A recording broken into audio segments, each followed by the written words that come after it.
you're listening. I just don't care. Look, if you're 300 pounds, then you are a monster, and I don't want you to talk.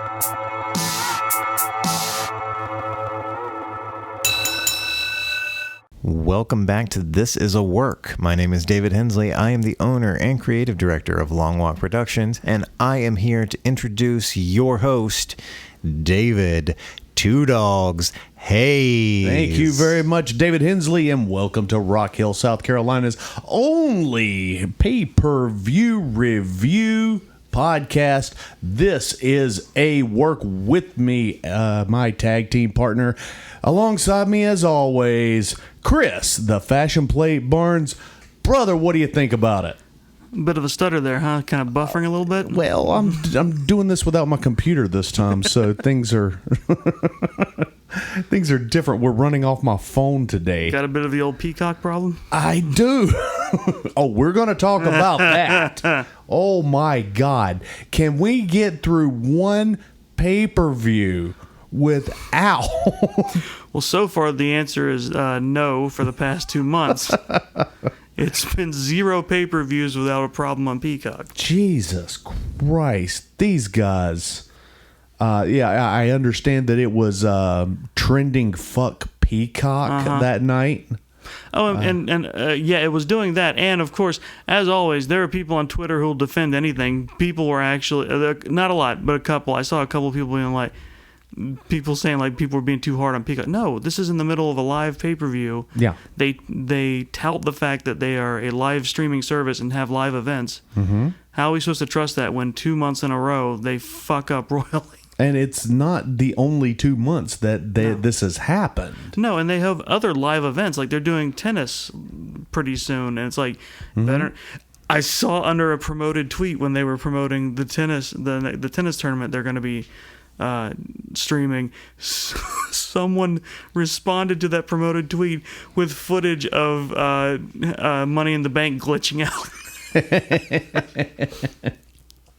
Fantastic. I mean, and you know that speaking of people defending things, yes. Oh, smart marks. As far as the eye can see, my God, what is going on? People were saying, like, as you have predicted, I believe, it was you that said, wait till we get in front of a live audience and we'll see how people react to Roman. Yeah. And there was a small pocket of people, as you predicted. And a lot of people were defending it. It was like, are you kidding me? Roman Reigns is, how did they put it? Someone even said Roman Reigns is a god in wrestling. Excuse me. It's That just leapt out of me. Just out of curiosity, I went onto the WWE subreddit and was reading people's Money in the Bank comments, and somebody started complaining about how terrible Roman is. And this other guy jumped in. He's like, are you kidding me? Roman is the only sellable product the WWE has right now. Well, bullshit. And I was like, okay, I'm done with this thread.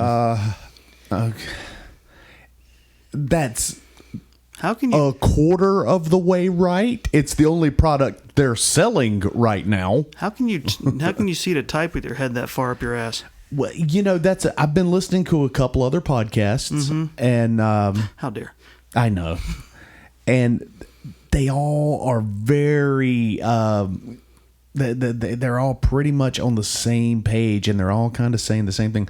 People were chanting, "You can't wrestle," and I'm just going, what's wrong with you? I was saying boo earns.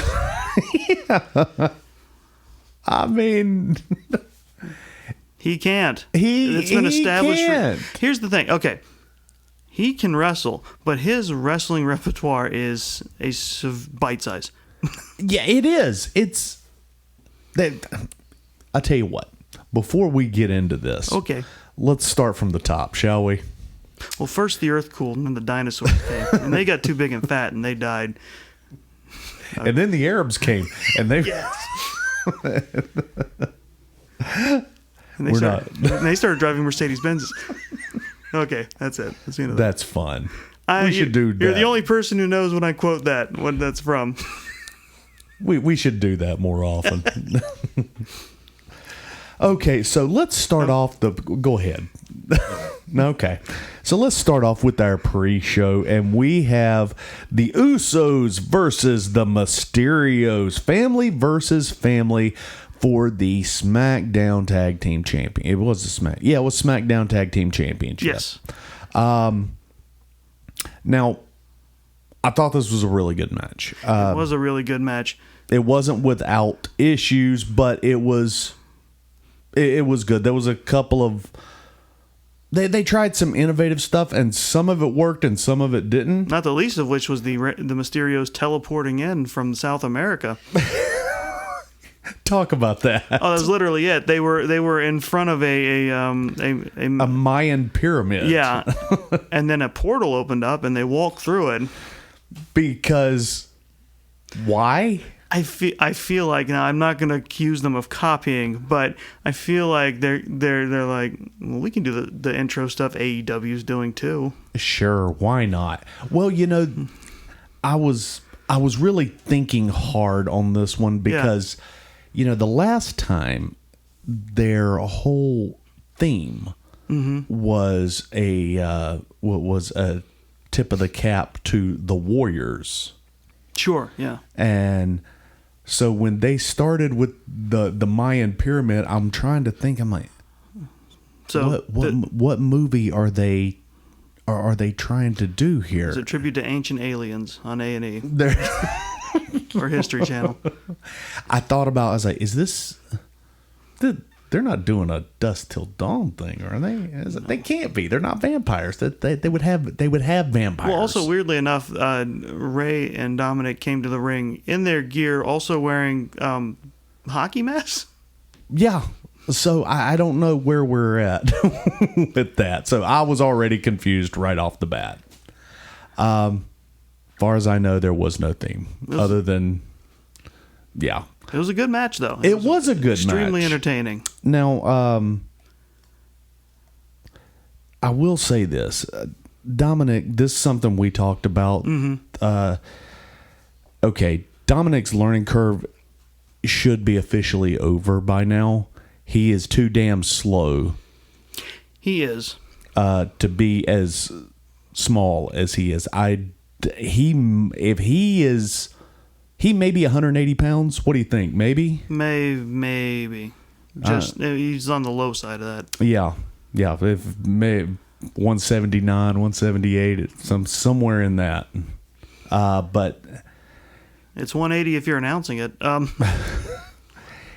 Regardless, he is too damn slow to be as tiny as he is. Yes.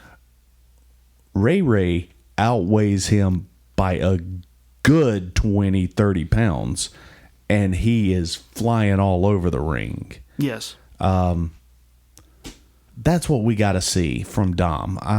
He's talented. He's got some skill, and that's great. But if he doesn't pick things up, he's gonna, as soon as his old man leaves, he's gonna start jobbing fast. More than likely, yeah. Yeah. Now, so this match, the go home on this one came from they gave him a boot to the they did the 619. Well, one of the Usos took the 619 for the other. Yeah. Kind of blocked it. And he kind of bounces back. Ray runs up. He goes to pick him up, drop the snake eyes on him. Mm-hmm. And that's where we got the 3 count, which was weird. I have never seen anybody get pinned from just a turnbuckle splat. Oh, yeah, that is what happened. Yeah. But that's where we're at. And now we have new tag team champions from Snake Eyes. So just remember that there's always consequences to drinking and driving. Let's talk about that. There was a lot of people that that are taking issue with Usos being tag team champions. Well, that's because this is not the first time this has happened. No, in fact, now I may be wrong, and social media doesn't agree with me a lot of the times. Whenever I try to, do it or read it or look at it or participate. Yeah. It doesn't always work. So I thought that I saw like maybe a week after Jimmy got arrested. Jay got arrested. Oh, I didn't see that. Okay, I may be wrong, and I may have read the same thing twice. It could have been because they're twins. They are. I mean, Jimmy did not just barely blow above the limit either. No, it was way above. And then the last time that this happened, he was with Naomi, and he got out and was looking to throw with the cops. And Naomi kind of talked him down, and he apologized to everybody. And so the big question is this. I'll give this to you, Barnes. What do you think? As a lot of people are saying they're being rewarded for bad behavior. Do you think that's the case? No. I think what it is they had plans to give them the titles, just like last time, and they're like, well, we need this to happen, especially now because of Roman. They have things that they have positions they need them to be in. So I don't know what consequences he has or actually faced, but it's just like I agree with you, and my reasoning for agreeing with you is this. I'm sure there was a okay, we're not going to punish you by not putting the titles on you, but I'm sure this is not okay. Right, I'm sure there was a "don't fuck up anymore" speech meeting. I'm sure there's been a fine. Oh, sure. Something. There's even like a passing comment from Roman about it after they won. Yeah, there was. And now my whole thing is this. I don't think they're being rewarded with the tag team belts. No, I really don't. No. And I will explain that away like this. I want you to find me a writer or a chairman or a head writer, i.e. Vince or Bruce Pritchard or anybody else on that writing team that cares about tag team wrestling, much less the tag team titles. Any men's or women's. They've never cared about them. I think they had a story to tell. Yeah. And that story is linked to Roman. Right. So they're we're full steam ahead. We are not deviating. Stay the course. Yeah, and I think it was probably that issue last time too. Yeah. So it's like you just fucking lucked out. Yeah.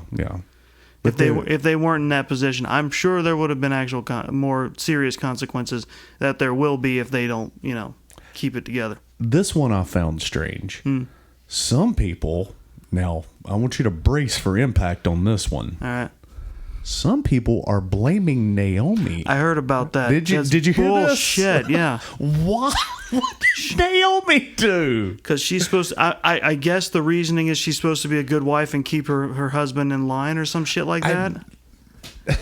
That's not her job. No. He's a grown man who should know when he shouldn't. You check yourself. Yeah. Lest you wreck yourself.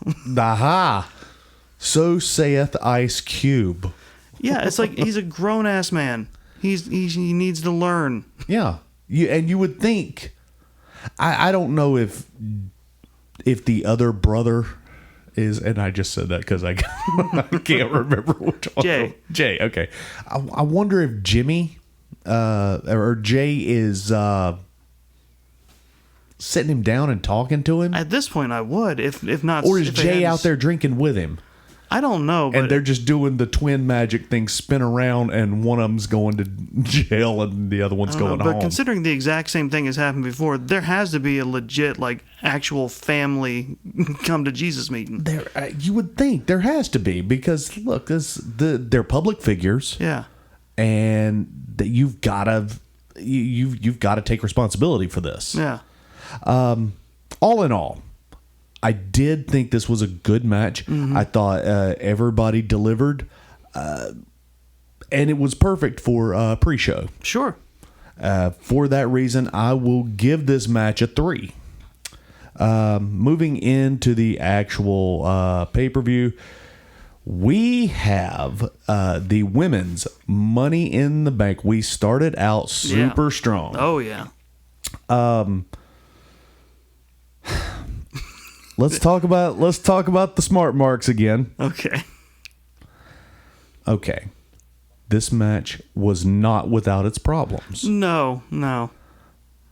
However, I'm going to quote, the worst Money in the Bank in wrestling history? I want names. Who said that? That's tough. That is tough and also inaccurate. And I could name. What about last year? I don't. Were those the on the roof ones or? Yeah, that was Money on the Roof. Oh yeah, and that was. Woo. Yeah, they covered hard on that one with shenanigans. I mean, this match, not without its problems, was chaos in a good way. I thought it was. Again, brace for impact. It was. I think people are just doing this on purpose to piss me off now, because someone said everybody in this match is garbage. Thank God for Natty who held it together. Guys, I can't make this up. I'm not that smart. They're Canadian. They have to be Canadian. Yeah. Because that is the only kind of blind. That is the only kind of blind devotion you can get from a Canadian seeing a Canadian wrestler in the ring. You're right. No, you're right. No, that it has to be. And it wasn't just like one random person that said that. You cannot make that claim. That is bullshit. Yeah. It wasn't one random person. It was several people that said, yeah, Natty was the ring general in this match. Are you... The hell what is happening? Natty is crazier than a shithouse rat. I mean, it's okay, but there was, I mean, not to say she was the general, but there was like 5 different times where she was the person to get up and go stop the person on the ladder. Yeah. I think at one point, I know I started yelling, "It's always Natty." Yeah. People hating a little bit on Alexis. For what? Doing magic or attempting to do magic, and then hypnotizing Selena Vega, who people hated on her too. Of course, because she went back. Yeah, they calling her a sellout, and the people that are calling her a sellout are afraid to make money. I'm gonna say right now, I'm not gonna be mad at a wrestler making money. Yeah, no. They asked her to come back. You don't think that she went to them and begged them, this billion-dollar company. She didn't go back with her hat in her hand saying, "Please give me another chance." And they said, "Oh, okay, come on in, Snuggy Bear, but you're gonna listen to us." No, that's not what happened. No. They gave her a second chance and said, "Hey, look, take it easy on us. You know this is these are our rules. Come on. So let's do this right." And that's what happened. If you call that selling out, I don't know. You've what never to tell been in you. a position to make money before. Exactly. Again, there was a lot of botches in this. I'm not gonna say that it was a 5-star, because it clearly wasn't, but it was a lot of fun. It was a fun star match. It was. When I originally watched it, I had originally gave it a 4. Yeah. Just because I liked the go home so much so because good. I'd never seen it before. It was, oh man, yeah. No, Go ahead. Well, first of all, and I'm sure people had a problem with this too, the way they took care of Alexa Bliss and her magic bullshit is they figured out that apparently ladders can block supernatural powers and buried her in them. It's like kryptonite. Yeah, if you bury Jason Voorhees' bones, Right. then then he goes away. Or if you can bury Alexa in ladders, Right. Yeah, I bought it. yeah. It Well, it's great. Well, perfect sense. they set up one of the classic. Well, I say classic because they've done this so many times. Where it's they. Sorry, good. I just thought of something. Yeah. Dig.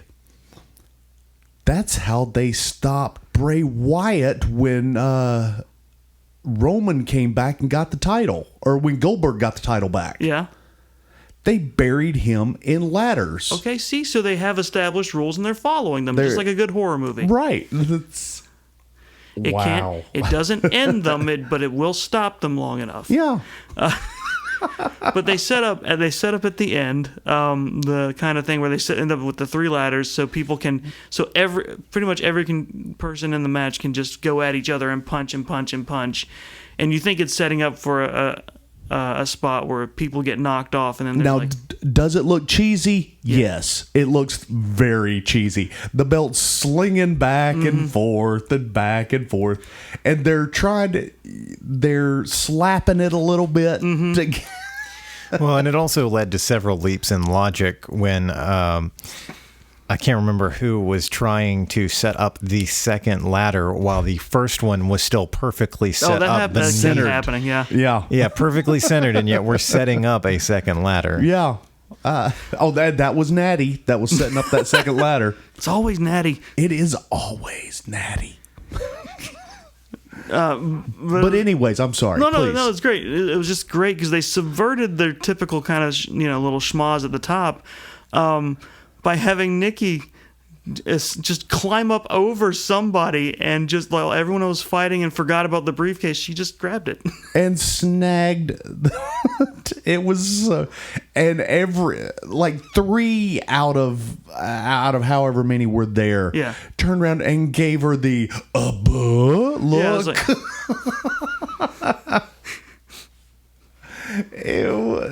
Look, I don't care who you are. That was cute. Yes. That was fun. that's great. It's a great and moment you where she kiss was my ass if you don't like Nikki ASH. It's such a great I love little moments like that where someone's like, oh yeah, duh. Yeah. a moment of real life logic where it's like, everybody's fighting, I'll just grab this, they're not paying any attention. Right. It's never happened. And look, if video games have taught us anything, That's how you win. that is exactly how you win. Because unless you do it like that, the CPU is too smart and knocks you down. Right. And there's too many people to beat up to where you've got the ring to yourself. That match will go on for hours and hours and hours. Yes. So you just run up while everybody's distracted. Boom. And Nikki Ash is your Money in the Bank champion. And now that she cashed in On Raw. on Monday night, and we now have a new women's champion in Nikki Ash. So congratulations. Hats off to you, young lady. Fantastic. Absolutely. And screw the haters. I can't there's a lot of people that hate the gimmick, and look, I think it's adorable. I just want to ask people like that, when did wrestling stop being fun for you? Yeah. If this isn't wrestling to you, I don't know what you want out of wrestling. You want boring shit. Yeah, look, and I understand that a lot of the people that are saying that they hate this came from the Attitude Era, where I don't understand that even further. well, everyone wore black. Yeah. everyone was a badass. Not true. Everyone was swearing and cussing and Absolutely hitting wrong. And And I say that as someone who started watching wrestling in December of 1997. there you go. I wholeheartily refute that. Yeah, no, you're right though. But that's what they remember. They remember wrong. They do. No, they do. They absolutely. It's also do. like I will say right now is the Attitude Era, fun as it could be, also had a lot of garbage in it. It absolutely did. And I'm going to say this. Whose fault is that? Bruce Pritchard, the one that's still causing problems. And Vince Russo. He caused a lot of problems too. Yes, he did. Anyways, Yes. we have ourselves a new Money in the Bank champion and now a new women's champion. We'll get to that match in a minute. Hats off to Nikki.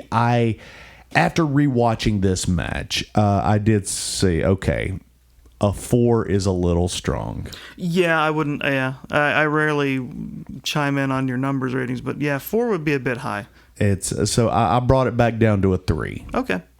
Fun stuff. Moving into our next match, we have the team of AJ Styles and Omos versus the Viking Raiders Experience. Yes. War.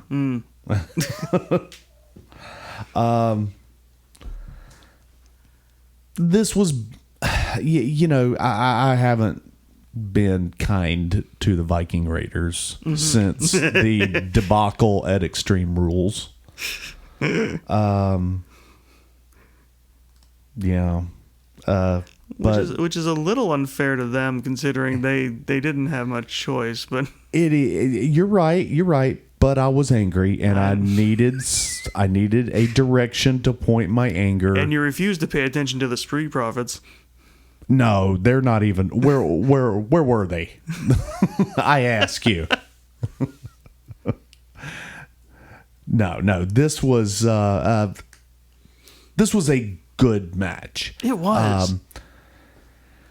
Almost, man, he needs some work. A little. He's kind of reminding me of the Great Khali a little bit. I wouldn't go that far, but He's, but I do like. he's already more mobile. That's true. But they are running a story that they want to turn into something. I can see them doing this. He hasn't been knocked off his feet yet. Yes, that's true. He dropped down to one knee at one point during the match, but he did not go down. I like that. That's how you build a giant. It's the way they should have done with Paul White. It's the way they should have done with Strowman. Still a giant. Right. I mean, maybe not quite like that, but you understand where I'm going with this. That was a really fun match. There was a lot of big men doing a lot of really crazy things that big men shouldn't do. Yeah. There was a lot of mobility from the big guys, especially the Raiders. AJ was in there doing his thing too. Yeah. And it was just a wilder match than you would have thought it would have been. My favorite moment of this match is the military press slam. Oh goodness. From it's Eric. Is it Eric? I thought it was Ivar. I thought it was the heavier one. No. Oh, okay. It was, but I mean, hey, look, Eric's no slouch. No, he's not. No, he's not. He's not quite 300, but he's damn close to it. Well, I say heavier in the sense that Ivar is a bigger person. Yeah. I mean, yeah. Eric's beefier in terms of his physique. Yeah.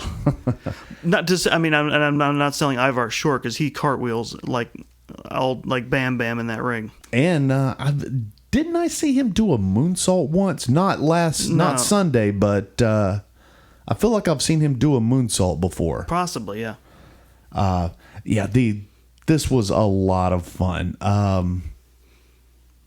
But the end result is AJ Styles and Omos go over by Omos doing the choke bomb. Yes. To Eric. Was it Eric? I'm pretty sure it was Eric. Okay. We're going to say it was Eric. For the 3 count, and our champions retain on SmackDown. Mm-hmm. So, Raw. SmackDown was the pre-show. You're right. I'm sorry. Yeah. Well, anything else you want to say about this match? Not especially. No, it was. There just wasn't a lot to it. Plus, I haven't been watching Raw or SmackDown here recently. Right. I'll be honest, this pay-per-view might have pulled me back, and I might check out Raw. I can't wait to hear next that you're stopped again. Yeah, I know. This is what happens. Well, when I finally announced that I'm done with Raw and SmackDown, Yeah. the very next week, they bring in Piper Niven. And I'm like, no, you're not getting me back. No, absolutely not. And then they did something else the next week that stopped and made me think. I was like, wow, I should check that out. No. No. And but yeah, God, this was such a fun pay-per-view that I think I might.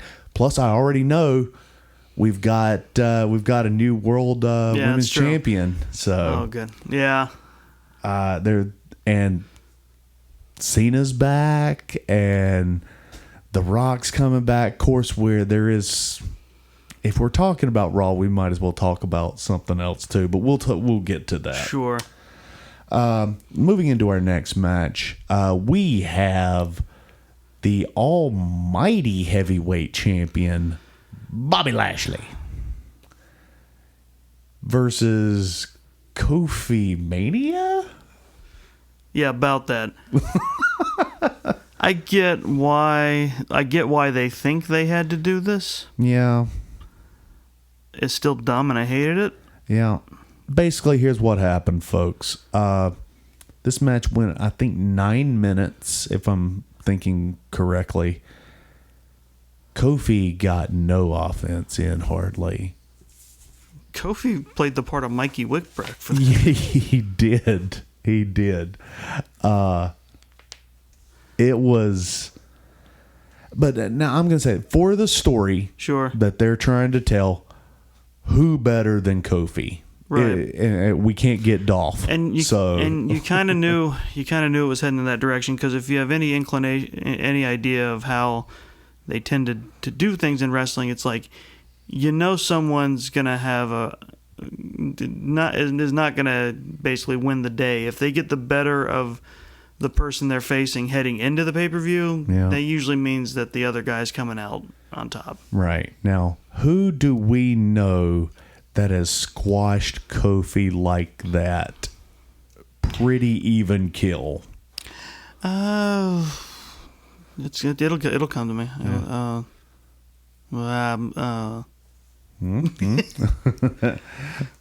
But Brock Lesnar. Yeah. They're pushing Brock. He's coming back. Cena's already back. Goldberg is going to be popping up soon. God damn it. Why? We've got Cena. We've got Brock. What else do you want? Why do we have to do this? I keep saying we as if I have some say in it. It's, and again, I understand. I get they feel the need that they have to squash Kofi to make Bobby look credible for Brock. Right. But you know something? Bobby's been looking damn good lately. He's looking so good that I dare say I am now a fan. I'm a fan of the Almighty. I'm just gonna warn you right now. You remember what happens when you say things out loud. I am aware. I'm aware.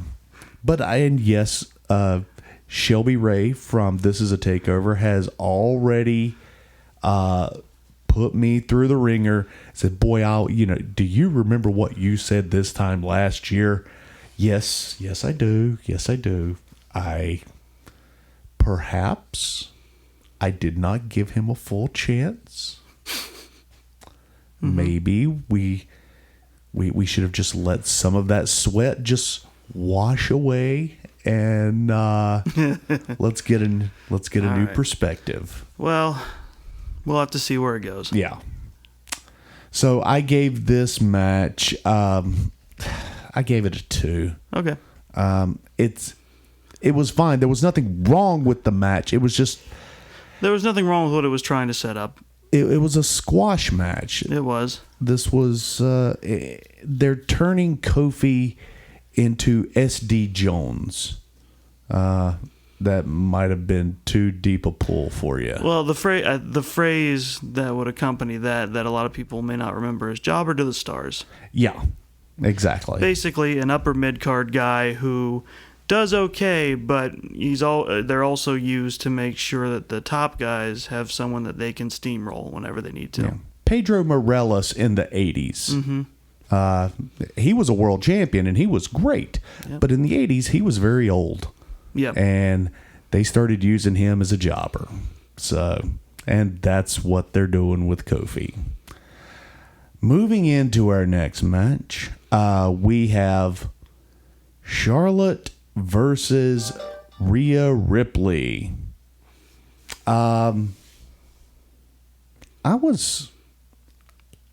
Okay, some people have brought it up online, and I've been kind of confused by it too. Mm-hmm. It happened. It was the realization I had after the last pay-per-view, and this one as well.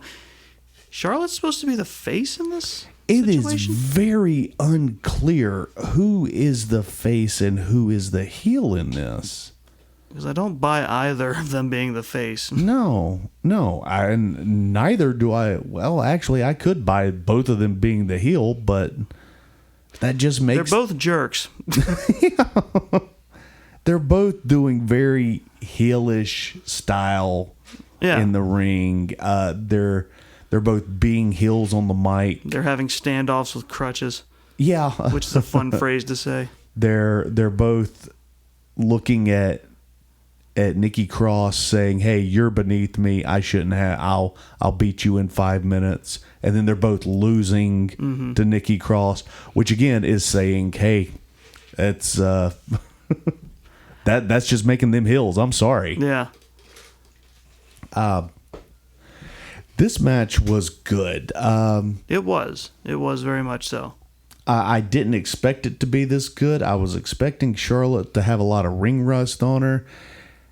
It was fun. I enjoyed myself. The go home on this one is Rhea gets her foot caught somehow. Well, she I guess she went to attack Charlotte, and Charlotte knocked her over in a way that her foot got caught between ring post and ring step. Mm-hmm. And Charlotte took advantage and kicks the steps into the post with her foot caught like a good couple of times. Yeah, Charlotte put her foot in the ring stairs. I know you were being coy. Yes, I was. I didn't think it was coming across, so I was like, okay. Which again is like, if we got to shoot. Like, if Charlotte's supposed to be the heel, then I mean Charlotte's supposed to be the face in this situation. Again, I know it's the Flair, family deal, but honestly, at least if she's going to be a face, then it's a matter of let the other person cheat first, and then she'll show them how it's done. Right. I like that idea. I like that idea for most faces in general, where it's like you play fair till the other guy is or gal or woman is going to make sure that they're clear that they're not going to be fair about it anymore. Then it's like, all right, I'll play by your rules. The thing about that, if you're gonna do the story that way, I have no problems with it because I love that story in ring. Yeah. You gotta be able to see it, and it's got to be plain as the nose on your face. Right. if in fact that's what they were trying to do, they didn't get there. There also needed to be, if that's the case, there needed to be a higher level of disrespect coming off of Rhea. Yeah. Because it didn't. I mean, because the build up, the package they showed was more or less like not so much Rhea being disrespectful, but just like being like, I'll be on your level. It's like she just seemed like she was standing up for herself. Right. So anyway, she gets her foot caught. Somehow. Somehow. Oh, I will talk about my favorite spot in this whole match, which was at this point a Flair tradition. She gets Ripley down and goes to pin her and puts both her legs on the ropes for leverage. That was a beautiful moment. And the ref stops counting, looks up with an like, "Are you kidding me?" kind of look. Come on. And then just taps her on the shoulder to be like, "All right, stop." I think he even held his hands out like, what are you doing? Well, not big and wide, but it was like, really? Just that kind of exasperated, like. It's how old are you? It was just a step beyond the normal. I saw that no right. pin. And then she gets out. She goes for a regular count. Yeah. He gets a 2 count, and she gets mad, and she bows up at the ref. And you think we're about to have a shoving match here. Yeah. Now, it didn't actually get there, but they teased the hell out of it. And I really wanted it to happen. I'm very disappointed that it didn't, but I also get it. The ref, he can't. We're not there yet. Right. We can't have referees shoving females because that's not going to work. Right. But yeah, like you said, the end with Rhea's foot caught, Charlotte takes advantage and uses that to leverage into a figure 4 and turn it into the figure 8 and put some stank on it. Yep, and finally Rhea had to tap. She couldn't. Yeah. She was caught in the middle. Which I thought was great. She taps. It was it's a lady with integrity. Good job, because Charlotte did the same for her. Yep. It's good stuff. Good stuff. And then we had a new Raw Women's Champion, if only for a night. So she can talk to Kane about it. Yeah. Yeah, I like this match. It was good stuff. I gave it 3.5 stars. 3.5 Meltzers, I'm sorry. And this is going to bring us to our semi-main, which is, the men's Money in the Bank match.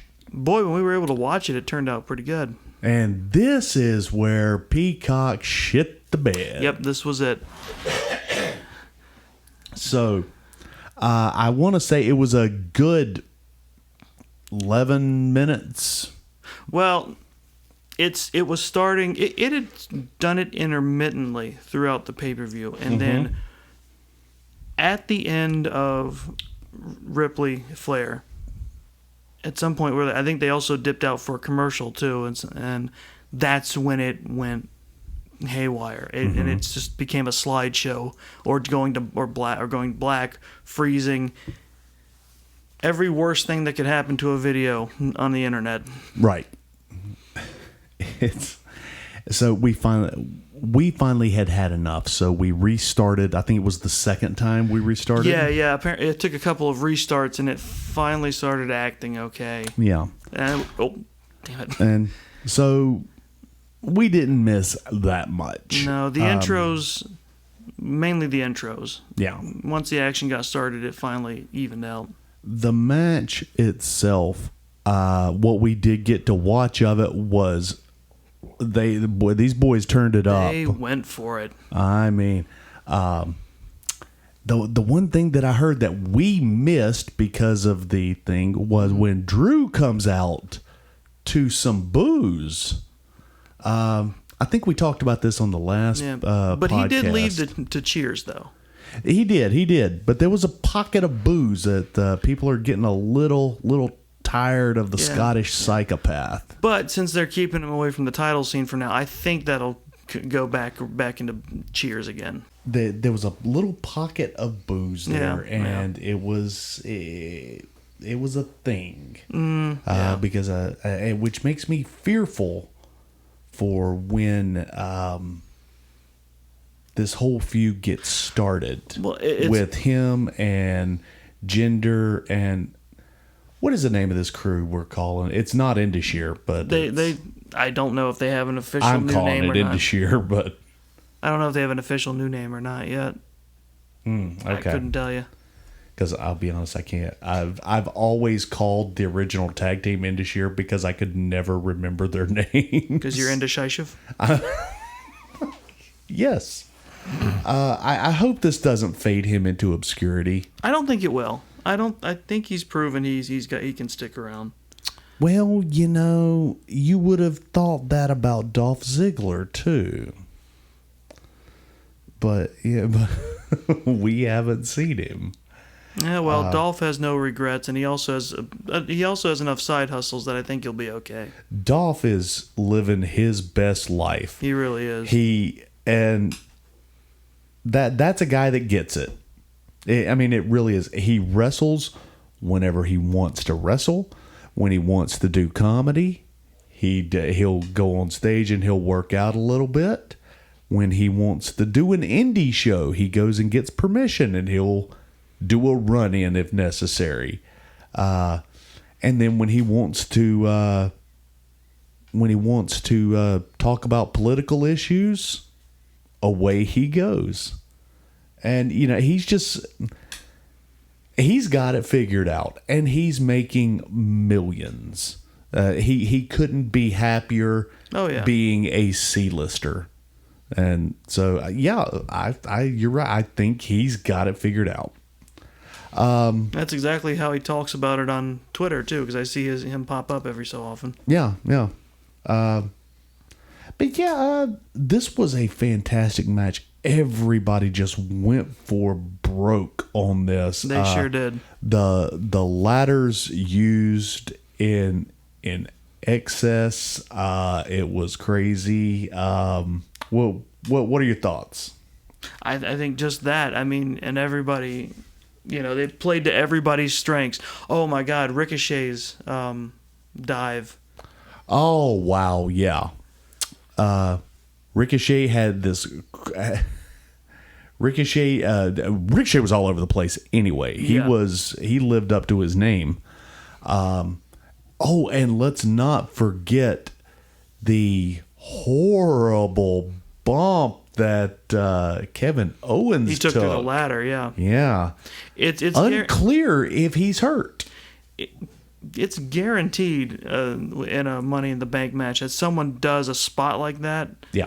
And it looks vicious every time. Mm-hmm. But yeah, everybody's talking about that, and it's unclear. But some people are saying he's injured from that. Because the one thing that I found interesting is Big E was not a factor in this match. I mean, if you think about it, he seldomly showed up. No, he and Nikki had the same role. Mm-hmm. Dark Horse Surprise. Right. Like they played it cool until they made the smart move. Yeah. Yeah, it was such a surprise that you almost forgot he was there. Mm-hmm. And then he pops back up, and I'm trying to think who it was. Was it Seth Rollins that he gave the side slam to? He calls it. I don't know what he calls it, but I want to say yes. Looking at the list, it was either him or Morrison, because they were working together. Johnny Drip Trip. Yeah. You have to call him that now. No, I don't. I do not. Oh my God! So that's something else. How about the pop for John Morrison? Mm-hmm. I honestly thought people were going to hate him and they were just going to boo him out of the building, but the guy's over. Mm-hmm. I mean, as much as I hate it, they also need to keep Miz by him so he can keep delivering those awesome Flair type promos like he did on the pre-show. Oh, the dude was bouncing out of his wheelchair yelling into the mic. So good. So good. But yeah, the go home on this, Big E comes up. Yep. From the top of the ladder, drops his... oh my God! What is the name of that move? I can't remember. I'm sorry. That's okay. We're getting old. Well, not only that, but there's so many people in the room with us. I can't hear the announcers call most of the time. So right. But yeah, from the top of the ladder, he hits that, pops right up, climbs the ladder, and we have our new Mr. Money in the Bank in Big E. Congratulations, tip of the cap. I wonder how they're going to screw him out of this. Well, they gave one to Nikki. Right. They're not giving us two. I feel like they could, but it won't be until after. They could, yeah. It won't be until after, like, whatever Goldberg Lesnar shenanigans happen. Unless they actually do give it to him, and then Big E becomes the scapegoat for Goldberg, Lesnar, whatever.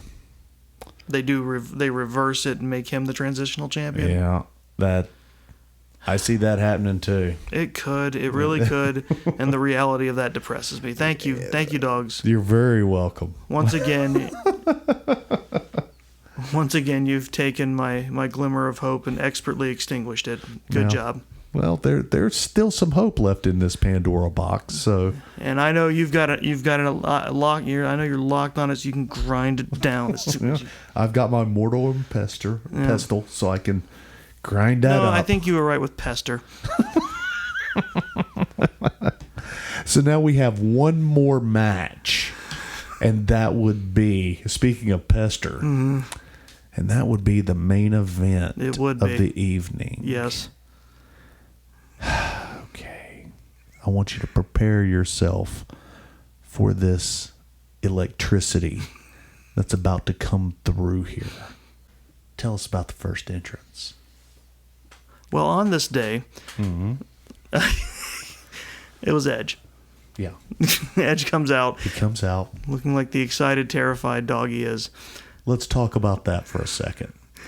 In the crowd,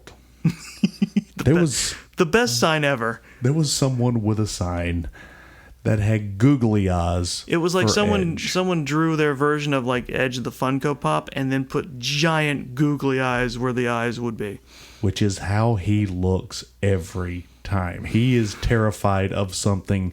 He's a chihuahua whose eyeballs are about to pop out of his head because he is terrified. He has that look of when someone is like, I'm stealing myself, I'm getting myself ready for a fight. He also opens his eyes as wide as possible, and it just creates this look of inadvertent terror. Yeah. Or as I called it, existential dread. Yeah. Edge. Existential dredge. But then, once Edge-essential. It was right there. I'm so sorry. It was Edge-essential. Dread. But once the rated R superstar had come out, then we are to bask Doggz, in the glory. You don't need to audibly recreate his entrance. We timed it. I believe Shelby Ray started the timer at 10:34. 10:34, yeah. It was 10:34 when his music started, I believe. It was 10:42 or 10:41? Around that time, 10:41, 10:42. By the time he got into the ring, who is telling him that this is a good idea?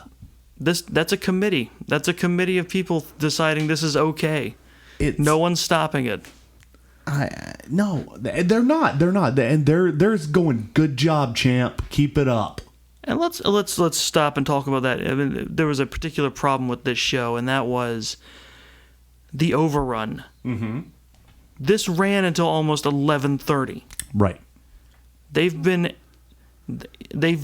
for most non WrestleMania, all the non WrestleMania pay-per-views have been coming up and ending around 10 p.m. Yeah, they've been very consistent about that, and we have been very thankful. Yes, and for the most part, the show was good, but nothing about this show merited an extra hour and a half. No.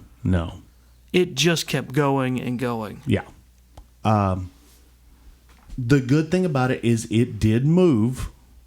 Until it felt like it wasn't. Yeah. Until Roman got out there. And I'm sorry, I don't care what these children are saying. This was... that was not wrestling. No. I saw a tweet that summed it up pretty well, and someone went, it seemed like they skipped over the first part of the action and got to the part where in the match where everyone's too exhausted to move. Who was it Sunday that said this reminds me of the South Park I did. episode? Was it you? I said that. Okay. It reminded me of the episode about WWE that South Park did. Yeah. When Roman is casually walking around the ring. Okay, let's talk about this for a second. I'm going to give him a pass for doing that with Jimmy Uso. I'm going to give him a pass for doing that with Jay. Those two, they're tag team specialists. They're not singles competitors. And he outweighs them by 70 pounds. Okay, you can be cocky. You can stalk around the ring a little bit. You were boring as god-awful hell, but it was fine. You did it with Kevin Owens. Kevin Owens outweighs you. Yeah. You did it with, oh God, who else did he do it with? It was who else came? Was it Daniel Bryan? Yeah. It was Daniel Bryan and Edge. And he casually walks around the ring. These are two top superstars. Now, yeah, you did it. The thing about it, if he would have kept moving during that match, then it would have shown his dominance. But it's not believable when you do this kind of stuff. Like, and now you're doing this with... The man walks around like he's underwater. Yeah. It's so tiring to watch.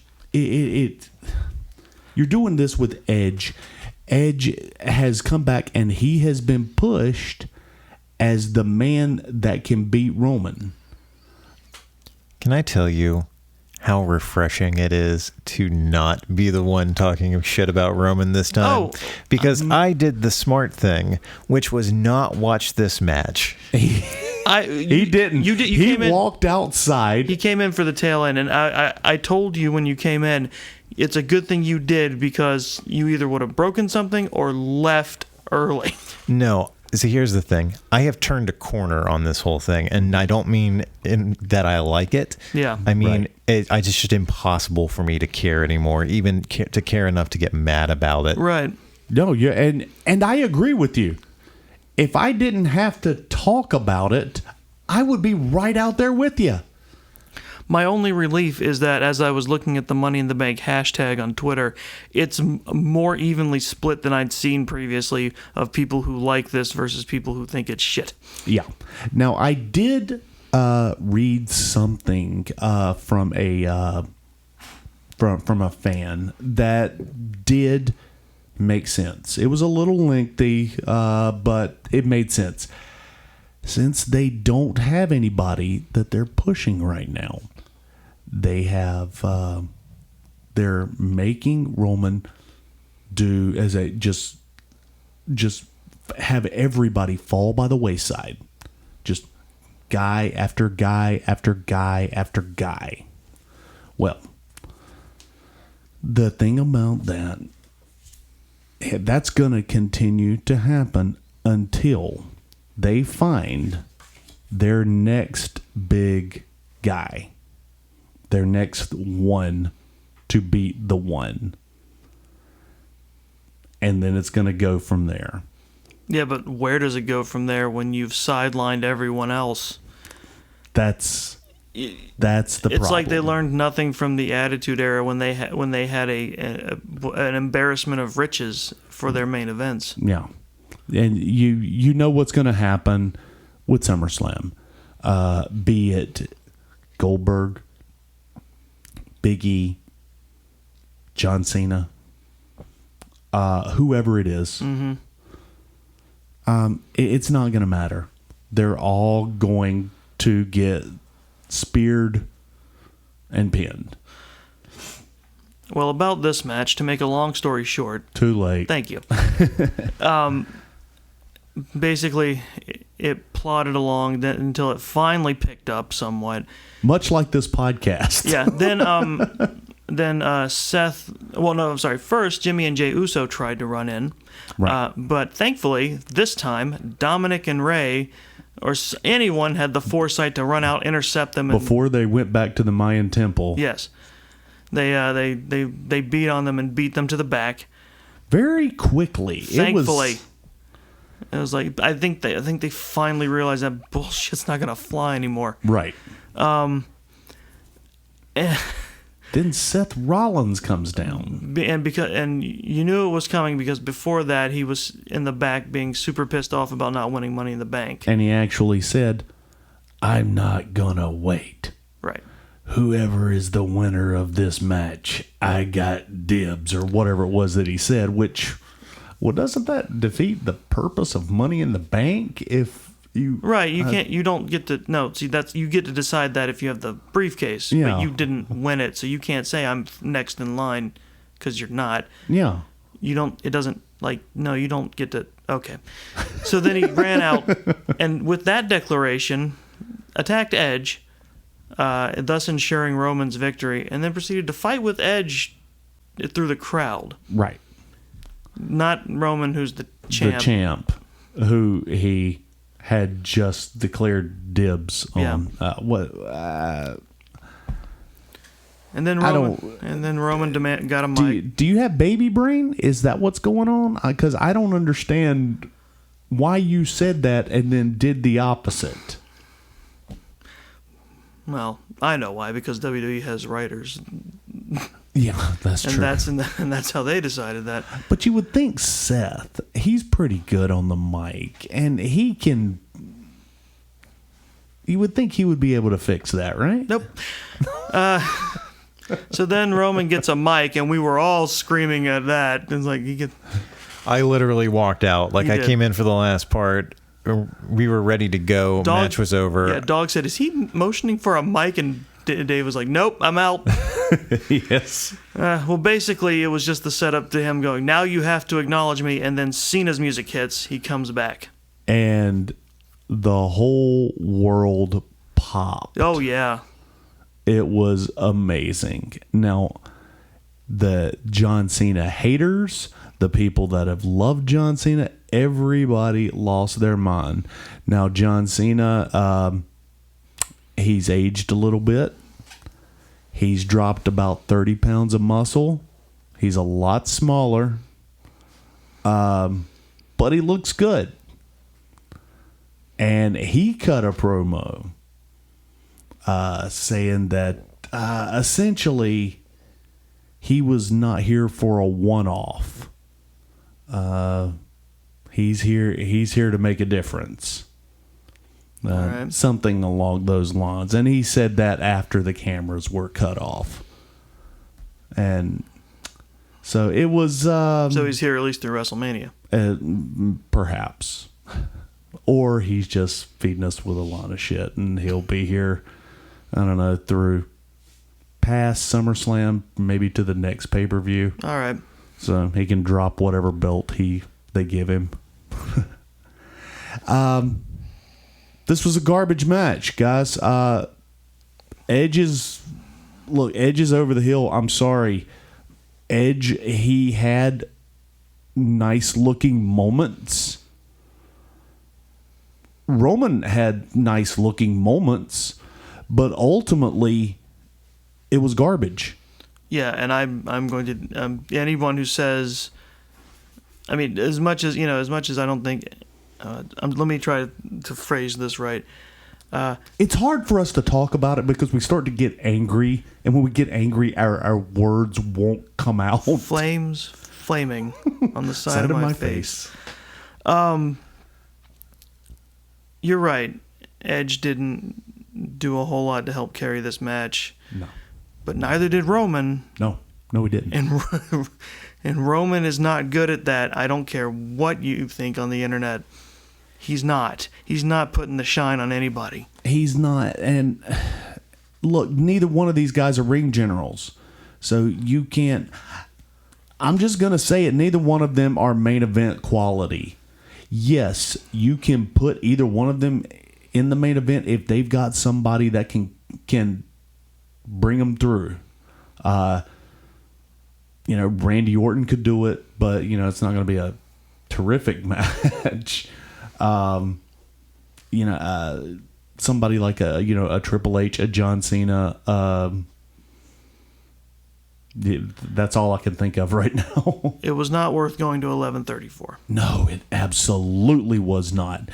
I gave this match half a Meltzer just for Cena alone. All right. That was it. And Paul's facial expressions. Oh, we didn't even talk about that. He looked bored. He tried. But man, he couldn't even. He spent most of his time glaring. Mm-hmm. And I'm sure he's actually wondering. He's like, am I just jaded? Is this because this seems bad? I wonder if he's thinking that. I don't know. But that's our pay-per-view. Now, let me ask you this, Chris Barnes. Who is your best dressed of the evening? Seeing as that we're back and we have a live audience, people are going all out. What do you got? My best dressed, Kofi looked really good in his Skeletor tights. Oh, yes. That. I'll say him and Nikki. Absolutely. Now, what about your worst dressed? I don't really have one. Yeah. No one really stood out as shockingly bad, aside from Roman. I mean, Roman's gonna be my go-to because he just has black pants. Yeah, it's the same BDUs that he has been wearing. Yeah. He just took the bulletproof vest off, and and that's it, and then put a carpal tunnel glove on, and there you go. Yeah, and if I'm just saying uninspired, I think honestly Natalya and Tamina don't really have a lot that stands out on them. No, not really. She was wearing red that night, wasn't she? Something like that. Yeah, it was. That wasn't working. Hensley, I know we spoke that I was never supposed to come to you with this again. I don't think we ever said that. We said something along those lines. Look, after the last pay-per-view, we said a lot of things. We did. Most of it was in anger. It was, and I mean, we talked about at one point dropping this podcast down to just the big four of the year. I don't know if we were so fucking mad last month after that pay-per-view. Wait, did we go back on that? Because you never told me. Well, we never decided whether we're sticking to the big four or if we're going to keep doing this month to month. We did. I believe the only thing that we knew for sure is that we were going to get to SummerSlam and then we were going to have a discussion. A come to Jesus meeting? Yeah. Well, we'll see what happens. But we're talking best and worst performance? Sure. Best is easily Nikki Cross. Yeah. Worst is easily Peacock. Oh, without question. And I feel like you didn't say Roman because he didn't even exist. Well, no. To give Roman a worst performance would have required Roman to perform. I knew that was coming. Yep. There it is. Absolutely. I could not agree more. Boy, I can't believe all the people that are Stands? behind this. Yeah, I can't believe there's a lot too. It's not just a few. People have mistaken this boring mess as slow and methodical, and it's not. No, there's a difference. There is a huge difference between methodical and what Roman is doing, and I believe we've talked about this before. The Barbarian was methodical. The Earthquake was methodical. Yes, he was. God rest his soul. Yeah. I'm trying to... Who's another good... Andre was methodical. Because he knew he didn't have speed, so he knew how to use his presence in the ring.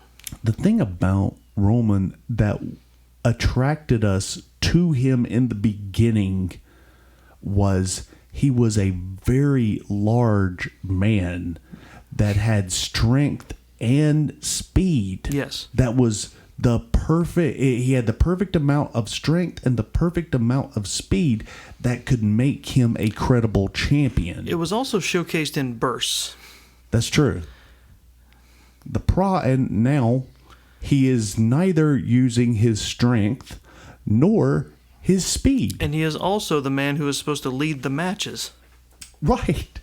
And he's also incredibly athletic. Anybody that can jump flat-footed over those top ropes is gifted. Yes. And Roman is that guy. He is.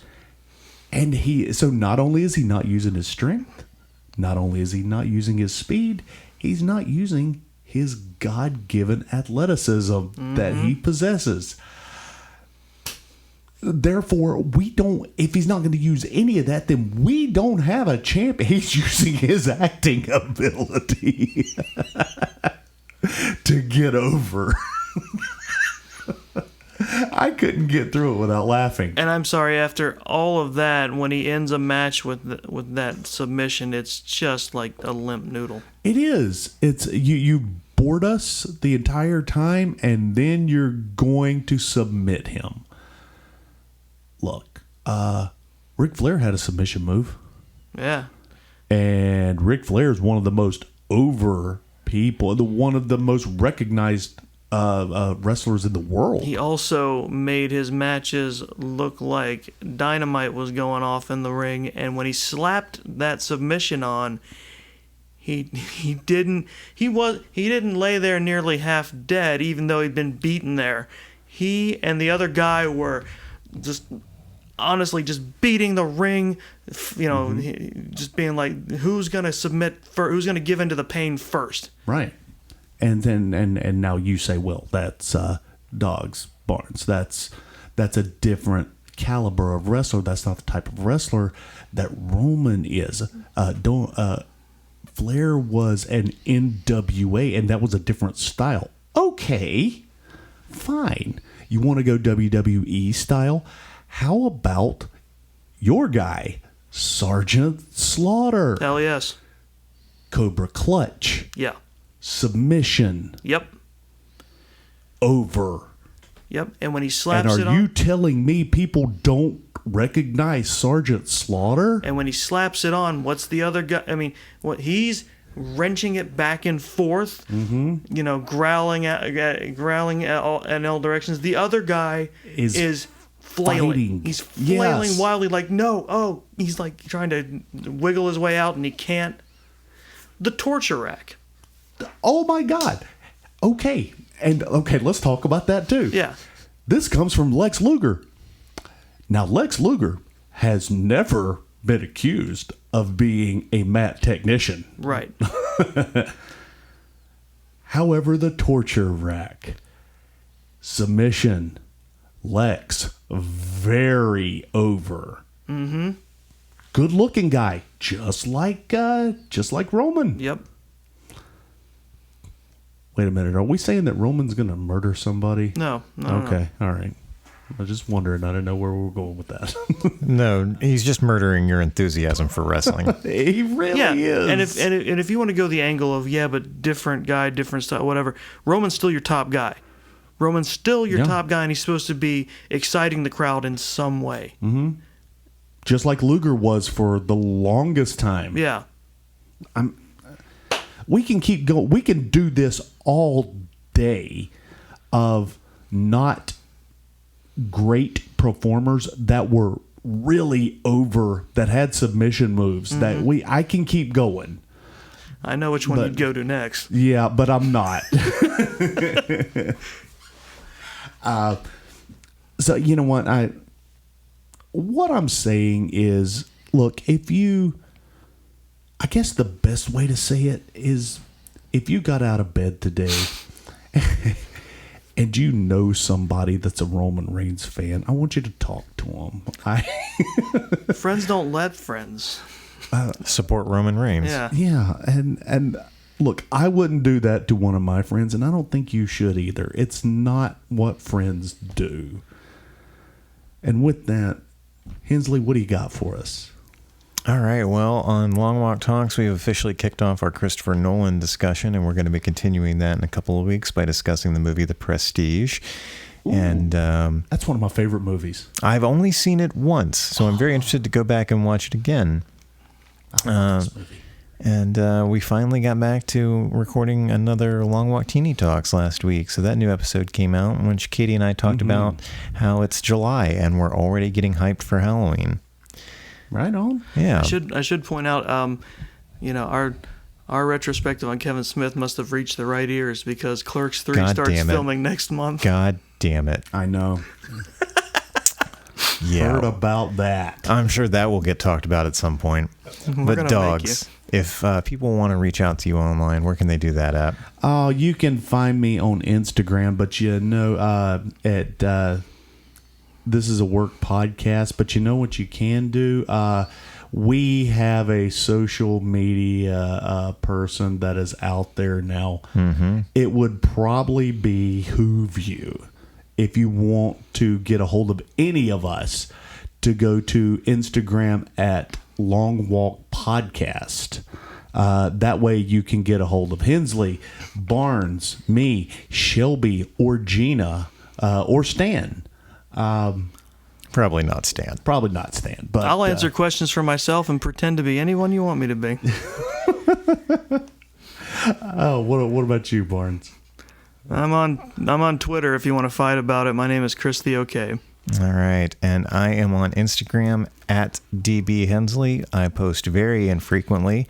If you want to reach out to me, I encourage you to open with that if I don't know you personally, instead of having a very awkward interaction in which I have to pull out of you that you listen to the podcast, which has happened more than once and is very awkward. Just like, hey,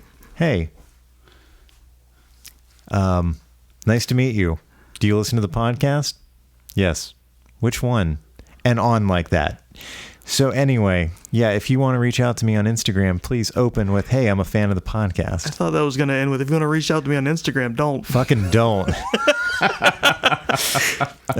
If you want to keep up with Long Walk Productions, you can visit us online at longwalk.us, or you can search for Long Walk Productions and Long Walk Podcasts on Facebook to see more of our original work or hear past episodes that are no longer streaming. You can follow the YouTube links that are in the show notes. Thank you very much for listening, and if you enjoy this show or any of the shows on this network, please make sure to leave us a rating and a review on whatever platform you are listening on. And if you got out of bed this morning and you had a job to go to and somebody there when you get home that cares about you, folks, this match is over and you just won via pinfall. Thank you very much for listening to This Is a Work. R.I.P. Mr. Wonderful.